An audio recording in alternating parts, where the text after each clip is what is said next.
Então hoje nós devemos concluir de fato o segundo capítulo desse livro, O Despertar do Espírito, que é o capítulo Autorrealização. Para termos uma ideia, esse livro tem 10 capítulos. Nós estamos no segundo e estamos concluindo a temática das subpersonalidades. Ainda dentro desse capítulo, nós mais adiante iremos ter necessidade de culpa, sob o ângulo da psicologia de Joana de Ângeles. Mas vamos ver aqui a introdução, extraído do livro O Evangelho comentado por Emmanuel, Cartas de Paulo, 1 Coríntios capítulo 3, versículo 13. Se o homem pudesse apreender a extensão das energias que o cercam, modificaria toda atitude que não evidenciasse a verdade. Renovaria qualquer conceito que fugisse do bem. Quem te enviou ao trabalho da terra está observando o teu esforço, o fim de tua passagem no mundo é aprendizado, é aquisição do espírito de serviço. Então vamos fazer aqui algumas observações para servir de ponte para o nosso estudo de hoje. Emmanuel aqui nos chama a considerar a importância a qual marca tudo o que nós fazemos durante a nossa experiência encarnatória. Desde os hábitos mentais, emocionais, as nossas atitudes, tudo é, de certa forma, marcado indelevelmente, é marcado sem que possa se apagar no nosso psiquismo profundo. Aliás, é uma das razões desse estudo que temos feito de Joana de Ângeles e o da aula de hoje, que trata dessa ressignificação do que já houve no passado, para que aquilo que houve no passado não crie empecilhos e impedimentos para as boas realizações do presente. Porque nada que já houve conosco nessa encarnação ou encarnações passadas simplesmente fica apagado. Fica esquecido na memória consciente nossa. Mas é justamente para ter hábitos renovados, estáveis, sem altos e baixos, que nós precisamos usar instrumentos que nos ajudem a transcender ou ressignificar tudo que houve antes. E Emmanuel aqui diz que, diante disso, é muito importante que nós tenhamos o cuidado devido com tudo com o qual nós interagimos no mundo, de pensamento às emoções aos atos. E aí ele continua: quem te enviou ao trabalho da terra está observando o teu esforço. O fim de tua passagem no mundo é aprendizado, é a aquisição do espírito de serviço. Olha, essa percepção consciente durante a nossa encarnação de que o objetivo maior de nossa vida é a aquisição do espírito de serviço só consegue se realizar na medida em que nós tenhamos nos espiritualizado o máximo. Porque essa aquisição do espírito de serviço vai de encontro às construções do nosso ego, do nosso personalismo, dos nossos apegos às coisas materiais, ao jogo da satisfação dos sentidos físicos. Porque neles o que nós sempre nos sentimos empurrados, motivados a fazer é buscar primeiro a nossa satisfação e depois, se der tempo, a dos outros, mas cuidar primeiramente de si. O espírito de serviço diz o contrário, de que a gente tem que estar primeiramente atento às necessidades, dificuldades e provas dos outros, para servir de instrumento de alívio. para depois pensarmos em nós. Curioso de tudo é que quando isso nós conseguimos realizar, aquilo que antes eram necessidades ou dificuldades maiores nossas, passam a se resolver espontaneamente. Quando a pessoa de fato, e principalmente quando estamos enfrentando uma prova ou uma dificuldade maior, em qualquer área de nossa vida, se a gente consegue suprimir aquela prova para dirigir a atenção a problemas e necessidades dos outros, quando a gente menos pensa, aquele problema nosso foi resolvido. E muitas vezes da melhor forma possível, porque a gente se dirigiu a atenção e cuidado para ajudar os outros. É essa a aquisição do espírito de serviço. Mas ela vem de um trabalho de despertamento espiritual, de compreensão da realidade verdadeira da vida, sob o prisma do espírito imortal. Porque quando isso não está sendo trabalhado em nós, o que nós sempre nos sentimos motivados é cuidar de nós mesmos e de resolver um problema que está nos afetando agora. Depois eu vou pensar nos outros. Essa é a atitude na qual os valores do ego estão exercendo muito predomínio para a infelicidade da própria pessoa. Bom, eu trouxe aqui o último slide do estudo da semana anterior, que também foi sobre autorrealização. Nós houvéramos tido até um problema de mídia aqui durante a parte presencial e vamos lembrar alguma coisa que falamos do último slide para introduzir os conceitos da lição de hoje.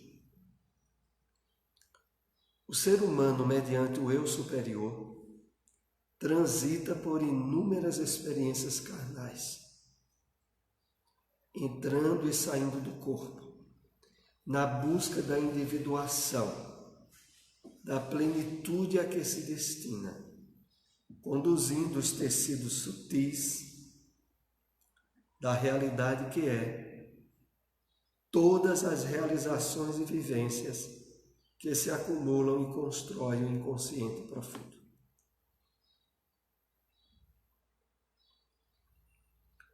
Vejamos bem, se nós tivéssemos a exata consciência disso, que isso é lógico, é deduzível, vem das revelações espíritas. Os espíritos desencarnados mantêm o patrimônio da memória de passadas encarnações, sobretudo nos aspectos mais graves em que estiverem envolvidos. Não há dúvida disso.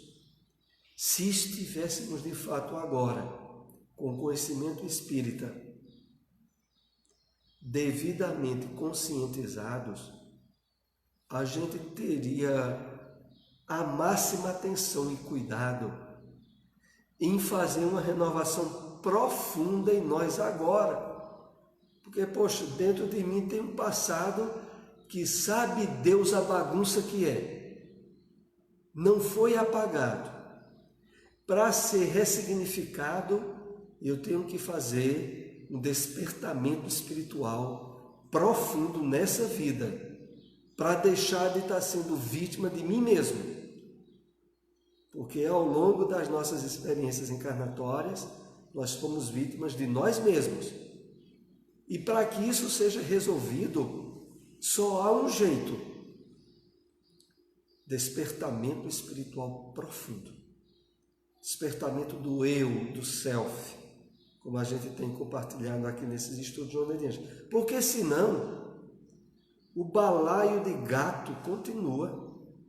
A gente vai voltar para o plano espiritual para reaver aquela bagaceira do passado e ficar dizendo a si mesmo: o que é que eu faço com isso? Porque para resolver dá trabalho. A chave está lá fora, viu?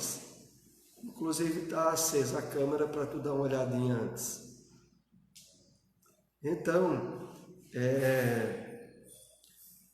isso é muito importante, porque, voltando a destacar isso, ter ciência de que todo o passado encarnatório nosso, perturbador, problematizador, pode reacender. Boa tarde. É preciso ter um cuidado e uma atenção imensa a isso, porque senão a gente continuará sendo vítima de si mesmo. E é justamente para cuidar da ressignificação desse passado que nós estamos aqui. Mas voltando aqui o texto ainda, para resgatarmos algumas observações importantes. O ser humano, mediante o eu superior, transita por inúmeras experiências carnais. Por que mediante o eu superior? Que, na verdade, se ao longo da nossa caminhada evolutiva, os vínculos profundos que o espírito humano guarda com o divino, se não fosse preservado, a gente não teria essas conexões inapagáveis das experiências ao longo das encarnações. Porque o traço que realmente é vinculado à memória extracerebral, que tem tudo isso nela, se dá porque, de fato, encarnando ou desencarnando, a gente nunca perde o eixo centralizador com o divino, com o Deus interno em nós, com o Cristo cósmico. Entrando e saindo do corpo na busca da individuação, que é aquilo que nós aqui já explicamos. Essa individuação é o aspecto do psiquismo nosso que nos identifica com o mais profundo, com o self, com o si. E é exatamente o trabalho de alinhamento, de harmonização com esse eu profundo que vai resolver todas as questões perturbadoras que trazemos do passado. Conduzindo os tecidos sutis da realidade que é, todas as realizações e vivências que se acumulam e constroem o inconsciente profundo. Então, o inconsciente profundo, constituído de todas as experiências encarnatórias que já tivemos, ele é um material rico, potencialmente energético, mas que precisa ser devidamente drenado, canalizado, para nos possibilitar realizações de plenitude, de espiritualidade que nunca antes tivemos. Mas se não houver o trabalho de drenagem, de ressignificação dele, ele é material perturbador do psiquismo atual nosso. Continuando.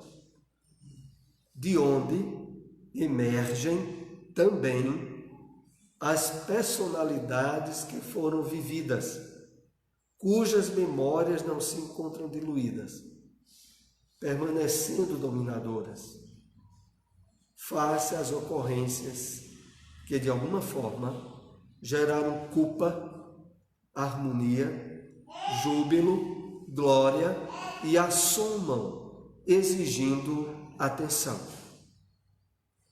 Aqui alguns pontos que vão se encaixando no que nós comentamos ontem. De onde emergem desse inconsciente profundo as personalidades que foram vividas e cujas memórias não se encontram diluídas, permanecendo dominadoras, face às ocorrências que de alguma forma geraram culpa. Veja, recentemente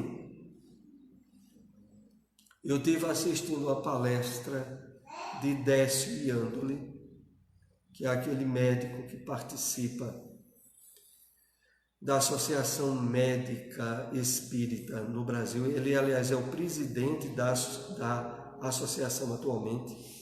Antes, quem era presidenta era Marlene Nobre. Depois que ela faleceu, ficou Décio Iandoli. Então, Décio tem alguns livros publicados, algumas obras bem importantes de nós lermos. Do corpo físico ao espiritual, Fisiologia Transpessoal, que é um livro também bem importante, que tanto associa as pesquisas na área da ciência que trata das abordagens neurocientíficas e o espiritismo. Então, Décio contou que alguns anos atrás ele, em reuniões espíritas que ele frequenta, ele chegou a certa vez de uma reunião mediúnica desejar por pensamento que ele pudesse ter acesso a alguma encarnação passada, algo que ele já viveu antes. E na hora, parece que foi Bezerra de Menezes que mandou uma resposta dizendo que ele se preocupasse com a presente, algo assim. E aquelas outras se resolviam. Mas ele contou que depois de algumas semanas, ele começou a notar nele certas alterações psíquicas preocupantes, que inclusive ensejaram a circunstância dele procurar um psiquiatra. E foi medicado, e mesmo tomando medicamentos, aquelas situações não se resolveram. E aí, na época, Marlene Nobre ainda estava encarnada, ele disse a ele que ele procurasse resolver aquilo no trabalho na mesa mediúnica. E aí ele contou que quando ele foi, começou a surgir na reunião espíritos vários, doentes e necessitados, para serem amparados durante a reunião e que faziam parte do passado dele. E aí ele disse depois, até de forma irônica, que nunca mais pede a espírito nenhum para ter acesso ao que ele fez no passado. Porque, na verdade, ele não tinha dúvida de que a melhor versão dele era atual. E que bastava ele, já sabendo das limitações e imperfeições atuais, cuidar de melhorar agora, sem vasculhar esse material do passado. Então, esse material do passado que todos nós trazemos precisa ser trabalhado para não se tornar instrumento perturbador. E isso só é trabalhado na medida do nosso esforço máximo de espiritualização e prática do bem. Porque é a forma na qual, ao mesmo tempo, nós ressignificamos essas energias, porque, olha, se pensamento por si só é energia, é claro que os pensamentos, as emoções, os sentimentos, as atitudes que a gente tomou no passado somam um potencial energético imenso, pedindo por utilização. Se não é utilizado na prática do bem, pode determinadas circunstâncias eclodirem, causando transtornos e problemas. E o pior de tudo, impedindo que a gente aproveite ao máximo a experiência encarnatória atual, por não ter ressignificado ele. Pois não, Lúcia? ouvi de algumas pessoas, inclusive que frequentam, né, no meio espírita,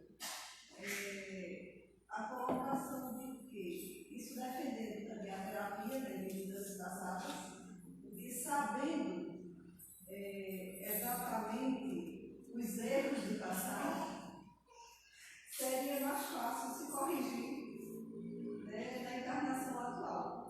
E eu vejo que não precisa disso.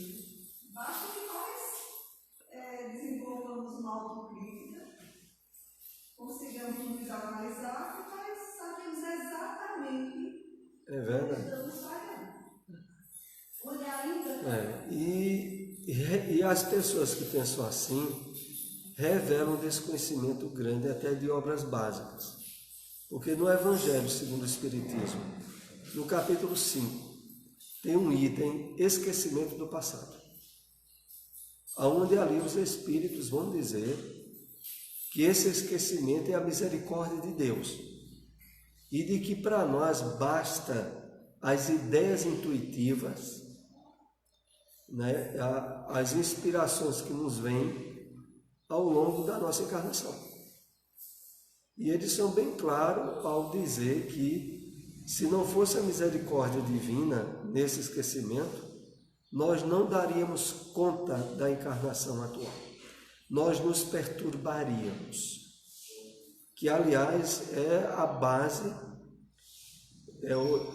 do alicerce das pessoas que desenvolvem esquizofrenia, que, entre outros aspectos, é a abertura de personalidades e de vivências do passado não resolvidas, no nível de ausência de autocrítica.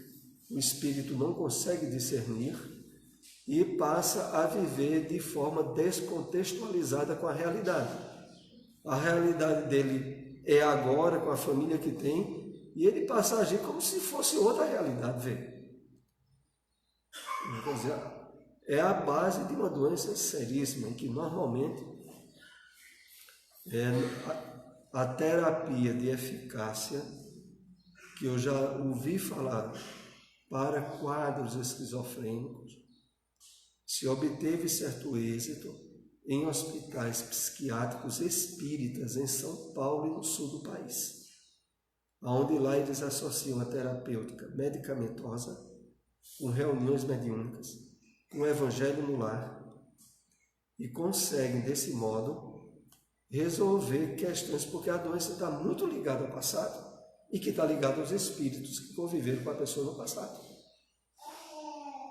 Então, é uma bênção não nos lembrarmos, mas o projeto ideal, planificador, é, mesmo sem se lembrar, saber que existem, que tem um potencial energético e que precisa ser drenado em atitudes de vivência do bem, da caridade e de espiritualização, para que de fato aquilo do passado esteja sendo resolvido.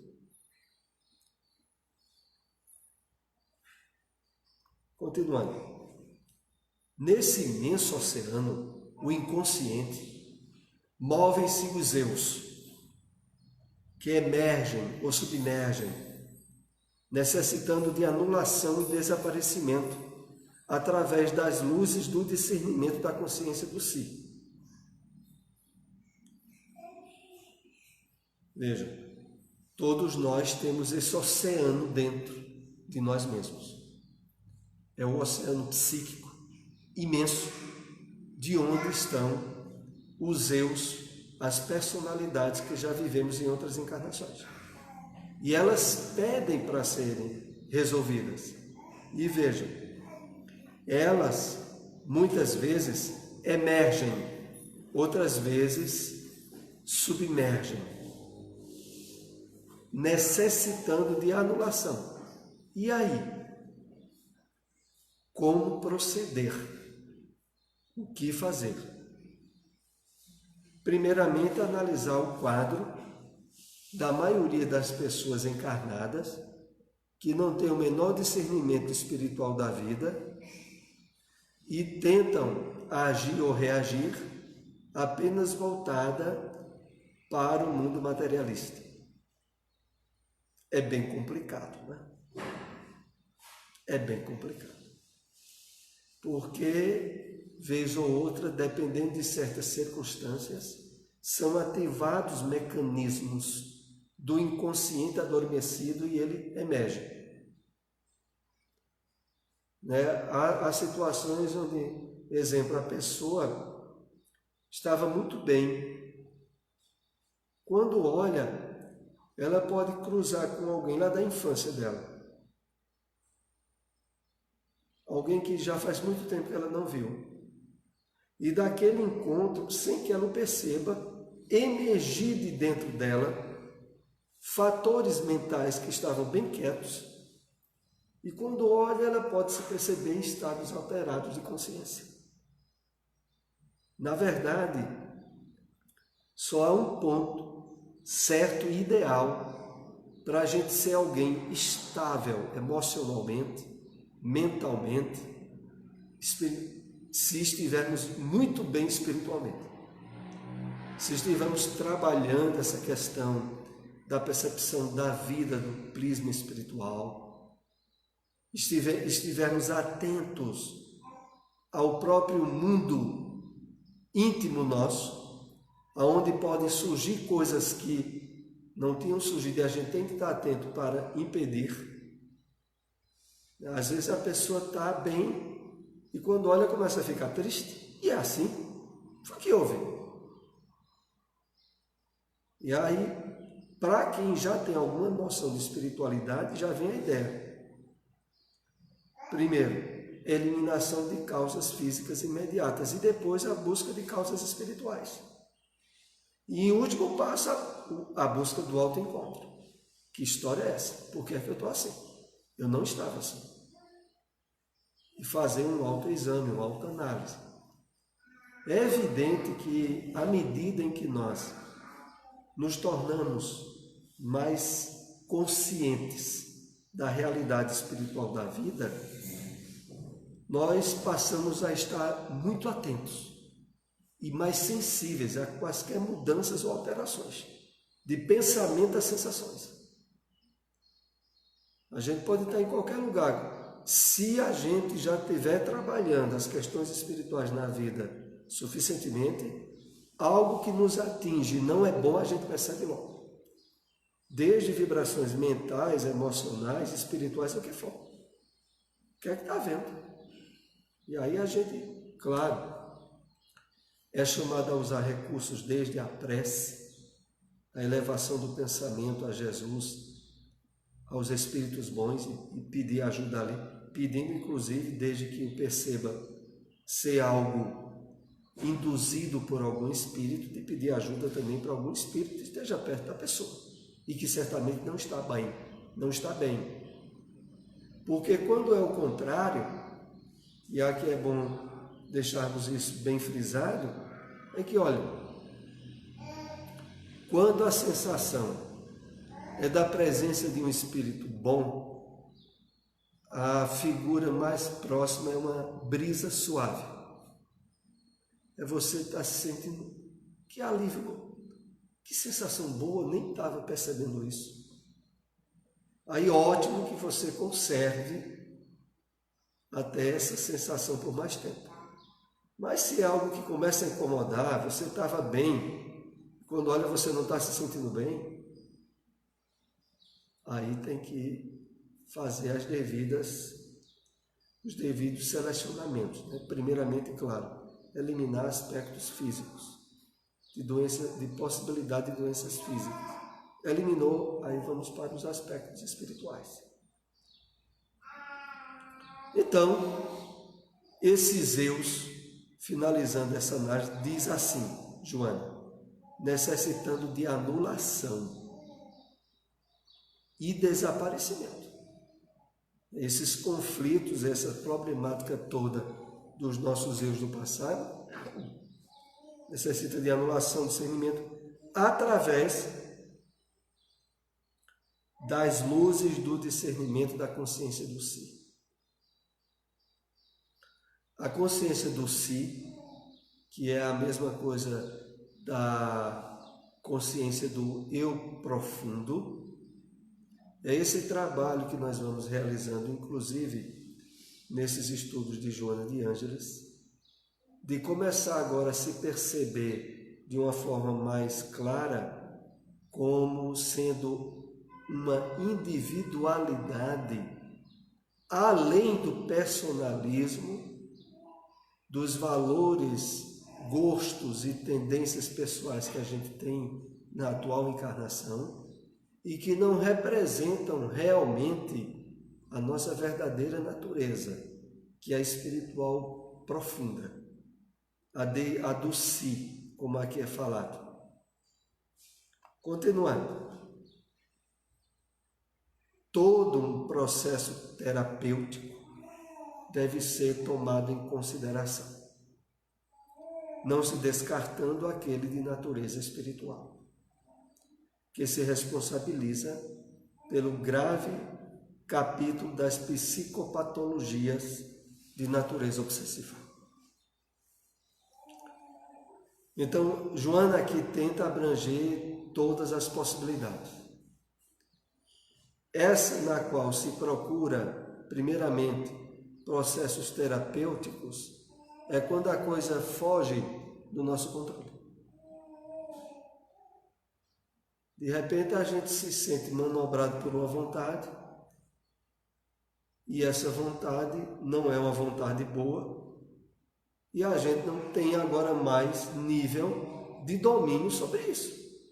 E nem busca de um recurso como a prece, ou mesmo que busca até uma ajuda em uma reunião espírita, em um passe, aquilo não se resolve.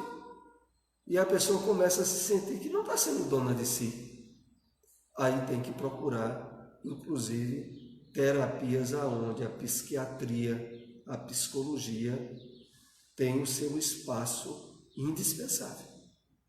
Mas diante da maioria das circunstâncias, aonde nós, vez ou outra, nos percebemos, recebendo o pensamento, ou tendo um estímulo a uma tendência, mas que o discernimento vem e a gente se impõe, nessas situações, o que nós somos levados, como aqui é colocado, é a abertura de trabalho a nível psicológico pessoal, como esse que a gente trabalha aqui, e de esforço de espiritualização. Chego a dizer, meu bem, o que eu estou vendo aqui é que eu preciso me espiritualizar mais. Eu preciso estudar mais e preciso me fortalecer psiquicamente, espiritualmente e fazer o trabalho conosco mesmo. Numa grande maioria de casos, isso é bastante para resolver, que é quando Joana aqui comenta, não se descartando aquele de natureza espiritual que se responsabiliza pelo grave capítulo das psicopatologias de natureza obsessiva, onde não poucas vezes os recursos espíritas são suficientes. É muito comum a terapêutica espírita nessas situações não resolver, quando houve uma problemática que, mesmo sendo a princípio espiritual, se alastrou durante muitos anos, ou durante muito tempo. E aí acabou estabelecendo níveis de perturbação, não só em termos de corpo espiritual, de perispírito, mas até mesmo de corpo físico, com mudanças em equilíbrios hormonais. A pessoa já entrou num processo onde há um desequilíbrio energético nela, orgânico, estruturado, e aí vai ter que passar também para ter ajuda tanto médica quanto espiritual. Mas em casos comuns, e naqueles onde a gente já vai logo buscando a terapia espírita, o passe espírita, o estudo, a leitura, se consegue um resultado eficaz. Os dias atuais, portadores de pressões tormentosas, são desencadeadores de distúrbios que preponderam com vigor na conduta dos indivíduos, contribuindo decisivamente para a fragmentação da personalidade, em expressões de eus conflitantes. Vamos analisar um pouco aqui, lembrando aí aqueles que chegaram, que tem café ali, caso desejem, para a gente se manter aí mais atentos depois do almoço, né?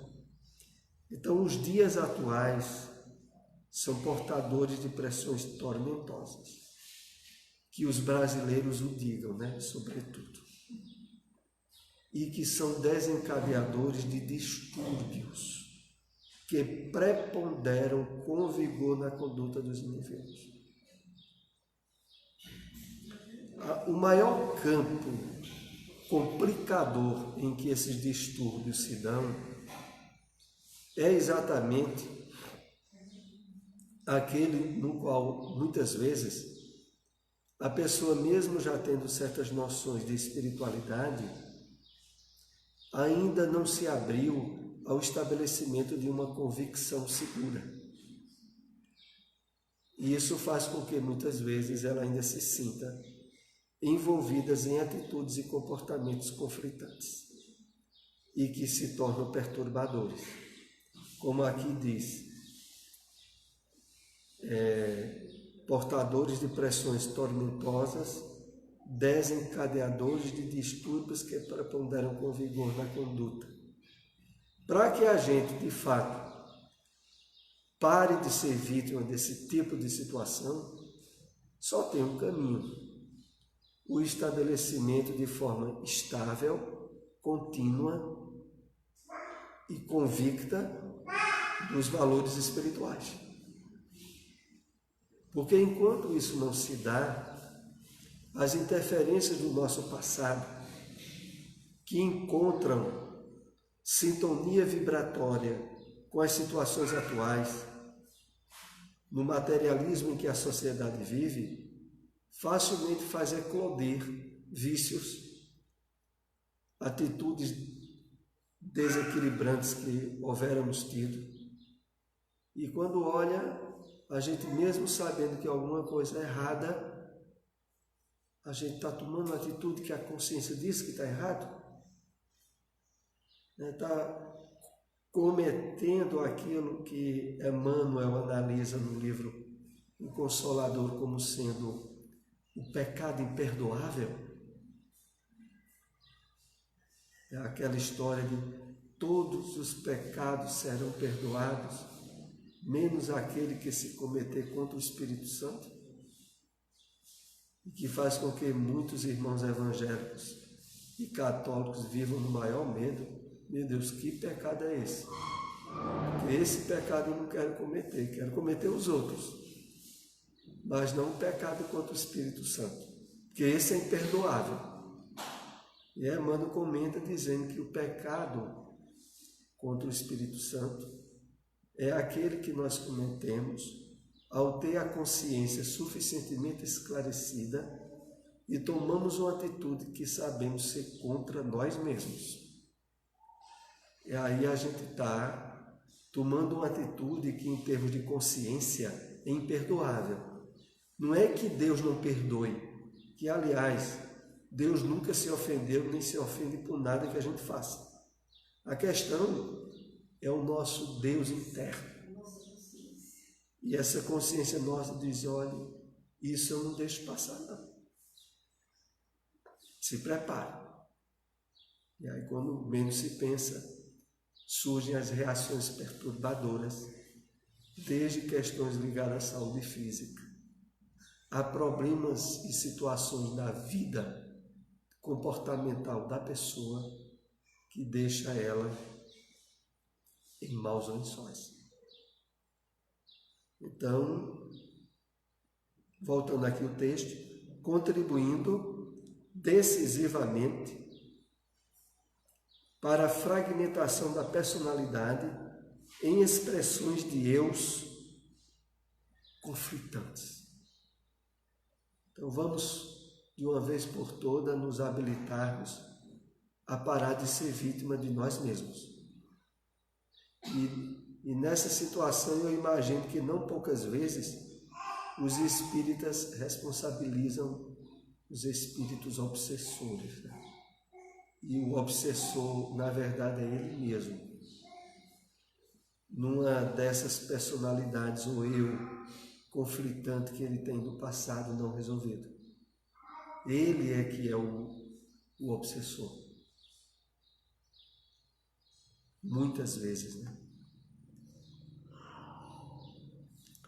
Nessa aparente dicotomia dos dois eus, a ocorrência se dá porque um não toma conhecimento do outro de forma consciente, podendo mesmo negar-se um ao outro.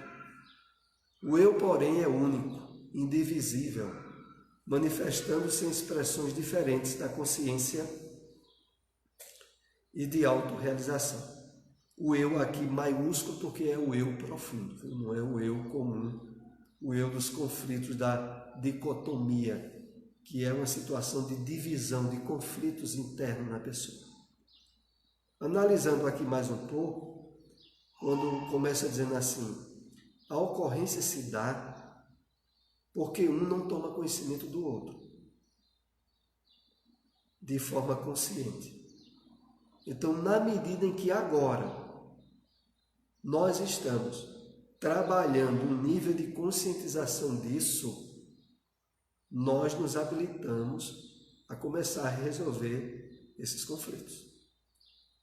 A maioria das pessoas aí fora, no mundo materialista, não resolve, porque para elas não existe nem eus e muito menos conflitos. E vivem, então, submetidas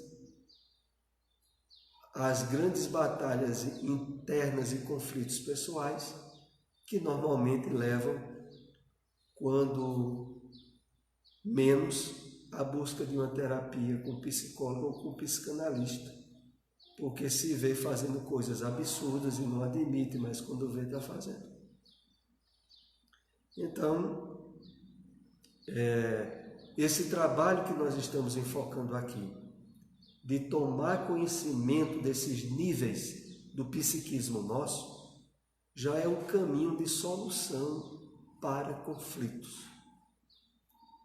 Porque a gente estará, de certo modo, intensificando a consciência profunda, o eu interno, e fazendo com que ele se torne cada vez mais capaz de discernir e perceber as intromissões de outros eus.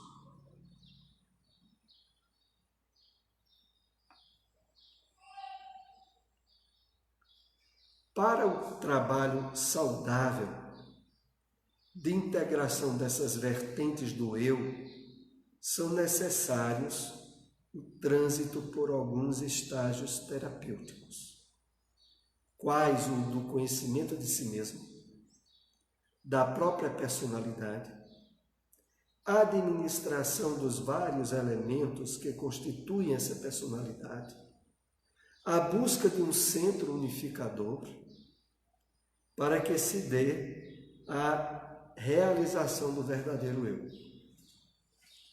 Muitos passos aqui para nós analisarmos, né? Vamos ver aqui.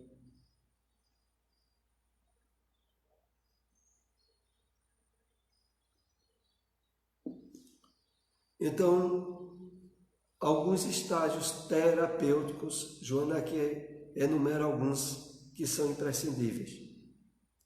O primeiro deles, conhecimento de si mesmo, que à luz da doutrina espírita começa com a aquisição do entendimento de que nós somos espíritos e não corpo, em transição por um corpo físico, mas que, em realidade, a verdadeira morada nossa é a espiritual, não é a física. E depois vem da própria personalidade, é ter aquela análise das tendências, ou positivas, ora negativas, que constituíram a personalidade nossa, fruto da educação e dos exemplos que tivemos desde a infância. Então, a conscientização de que essa personalidade, ela nada mais foi do que uma coxa de retalhos, onde a gente saiu juntando entendimento e experiências ao longo da encarnação, é bem importante. Porque agora, no estágio espiritual em que estamos trabalhando, a própria personalidade não é mais o eu, e não é mais meu espírito. É um conjunto de valores aos quais eu me identifiquei e construí perante aquilo que a experiência encarnatória me deu na encarnação atual. A administração dos vários elementos que constituem essa personalidade. Quais são os principais elementos que constituem essa personalidade?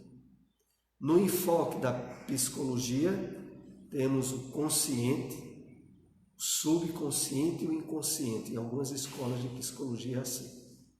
Então, vão desde os valores com os quais eu me identifico, desperto e atento, e aquilo que muitas vezes, após uma noite de sono, eu desperto com percepções e entendimentos que podem ter por origem acessos do meu espírito ao que chamamos de subconsciente ou inconsciente.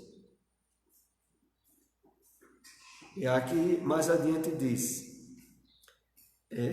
a busca de um centro unificador para que se dê a realização do verdadeiro eu. Ora, esse centro unificador, no nosso caso em particular, pode e deve ser visto como o Cristo interno. O Cristo que tem a série de valores, de propósitos e de perspectivas para nós, como centro ao qual nós unificamos o nosso ideal de vida. Então isso tudo tem que estar sendo trabalhado para a integração dessas vertentes do eu. Muito importante. Nós vamos agora para o último slide desse tema de hoje. Depois, se alguém quiser fazer alguma pergunta, tiver dúvidas, levante a mão que nós ainda iríamos ter algum tempo para compartilhar alguma resposta. Como medidas auxiliares e recursos valiosos devem ser utilizadas a meditação, a visualização terapêutica, a oração, que canaliza forças e energias superiores para o self, que contribuirão para a unificação dos eus e a harmonização do indivíduo. Então, primeiro vimos aquela base fundamental do autoconhecimento, do conhecimento da própria personalidade, da busca de um centro unificador, e depois disso, esses outros recursos, que começa com a prática que deve se tornar habitual em nós, da meditação. A meditação aqui que se desdobra normalmente em duas vertentes, em dois lados. A meditação através do envolvimento profundo que pode se dar numa leitura, numa contemplação, em outras técnicas também, como há aquela da observação da própria respiração, onde se tenta fazer um esvaziamento da mente durante alguns minutos. Porque, lembrando aqui a vocês, para termos uma ideia, não é nada fácil darmos, mesmo que sejam breves paradas mentais, na prática meditativa de busca de autoconscientização. Aqueles que já tentaram e que nós sempre sugerimos o esforço de continuação, é muito comum quando a gente se senta mesmo numa posição confortável, deitado, e tenta parar de pensar só para ficar observando a respiração, para que a gente consiga isso. 1 minuto é quase um milagre. Porque facilmente a nossa mente tenta se dispersar, ou para o formigamento, ou para qualquer ideia que passe pela mente, e quando olha a gente tirou a atenção da respiração, porque essa prática exige que vá pelo menos se conseguir 3 minutos. Quando se vai estabelecendo uma vontade de fazer essa meditação, e se consegue mais de 1 minuto, isso já causa um bem-estar imenso. A gente já vai se sentir bem leve, porque a nossa mente, ela é feito um macaco louco que não quer parar de pensar a todo instante. A gente sempre está pensando a todo instante. Parar a carga mental de pensar durante mais de 1 minuto, isso dá uma sensação.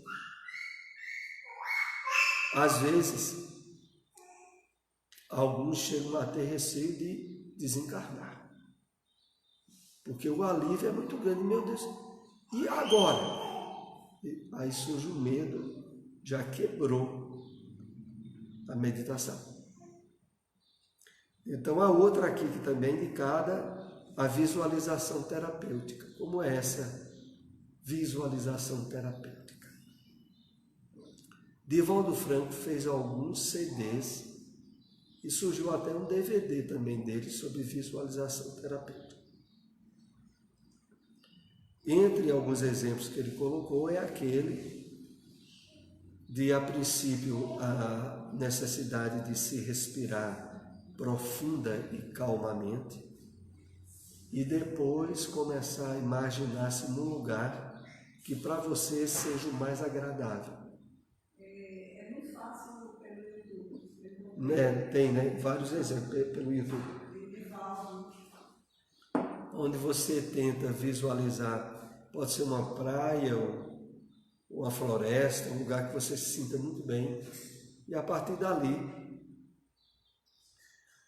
essa visualização, você mesmo pode conduzir ela ou ouvir, como esses exemplos que a gente citou de Divaldo, e seguir a proposta que ali é dada, na qual é muito comum o uso dessa meditação, como até o próprio nome diz, terapêutica, para tratamentos, inclusive, de certas doenças, de certas problemáticas, onde a partir do pensamento conduzido, no qual o seu corpo está em repouso, facilita o surgimento de processos autocurativos em nós, e que muitas pessoas dizem ter tido êxito nesse tipo de terapia. A oração, que canaliza forças e energias superiores para o céu. Então, o uso da oração com certa constância é muito importante, como elemento que vai nos ajudar muito a trabalhar a superação dos eus e conflitos. E finalizando, que contribuirão para a unificação dos eus e a harmonização do indivíduo. Então, nesse ponto, esse é o último slide que nós temos desse tema. E alguém de vocês tem alguma dúvida ou pergunta nesse tema? Se não, hoje nós iremos concluir a aula um pouquinho mais cedo. E na próxima semana nós iremos iniciar sentimento de culpa dentro dessa questão do livro, aliás, o título é Necessidade de Culpa, do capítulo Autorrealização. Necessidade de culpa, que termina com encontro com a verdade, que é o último tema desse capítulo. Em relação a essa concentração, senhores, certo. Nas preces a gente às vezes tem um desvio da nossa concentração. Existe uma técnica específica que auxilia nesse sentido, ou é reeducação mesmo do controle dos pensamentos? Quando a pessoa tenta utilizar o caminho da prece, da oração, e ao tentar estabelecer um nível de entendimento de palavras para estabelecer a prece, e ali começa a perceber infiltrações que impedem até de a prece ir adiante, é muito recomendável a leitura de alguma página, de alguma mensagem, que tanto pode ser do Evangelho segundo o Espiritismo, a leitura de uma página ali, para depois a pessoa fazer a prece. O normal é que depois de estabelecida uma leitura de uma página edificante, a pessoa vai conseguir fazer a prece sem se perceber mais com essas intromissões que desviam o pensamento dentro da própria prece. É essa a dica que eu poderia dar. Alguém mais tem alguma pergunta? Senão nós hoje iremos concluir um pouco mais cedo o nosso estudo. E esse tema, eu lembro aqui o livro, esse livro está com a capa antiga, o livro Despertar do Espírito. A capa mesmo desse livro, capa nova é essa aqui, né? Que vocês estão vendo aí na tela. Mas o conteúdo é o mesmo. Você tem aí, Tenho, ainda tem alguns exemplares dele. Pois se tu quiser eu te passo mais. Então vamos para a prece de encerramento do nosso estudo de hoje, né? Agradecidos a Deus por essa oportunidade de aqui estarmos juntos, vou pedir ali a nossa irmã Roseli para fazer a prece.